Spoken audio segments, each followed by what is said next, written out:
चला फुकटचं खायला.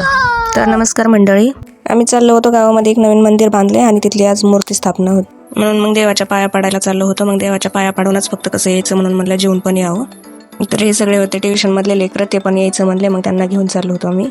हे आलो आम्ही मंदिरात. मंदिरात आल्यानंतर इथं माझ्या समोरची मुलगी पण होती, ती बुटकीच होती माझ्यासारखी. मग ती घंटी वाजवत होती. चला म्हणलं आपला बी हात पुरण, मग आपण बी वाजून घ्या. मग मी बी घंटी वाजवली. मग देवाच्या पाया पडलो आम्ही. तरी बघू शकता एकच मंदिरात आहे. मारुती आहे, विठ्ठल रुक्मिणी आहे, महादेव आहे, गणपती आणि लक्ष्मी एकाच मंदिरात आहेत.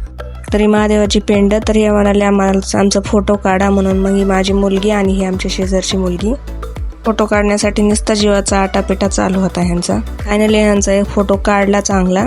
मग आम्ही पूजा वगैरे केली, पाया पडलोत आणि मग जेवायला गेलो. तर हे बघा छान होते पिंड आम्हाला खूप आवडली. मंदिराची चांगली सजावट वगैरे केलेली होती. आजच मूर्ती स्थापना होती त्याच्यामुळे.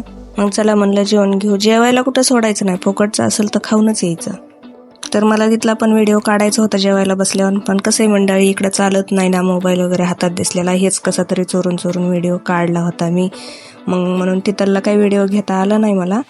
पण होता नुकती भात बटाट्याची भाजी आणि चपाती, छान होतं जेवायला. मग मी काय तो व्हिडिओ काढला नाही. पण तर तुम्ही बी सांगा, तुमचा हात पुरत नसेल घंटी वाजवायला तर मागं पुढं बघून गर्दीत तसंच निघून जाता का. व्हिडिओ आवडला तर नक्की लाईक आणि फॉलो करा.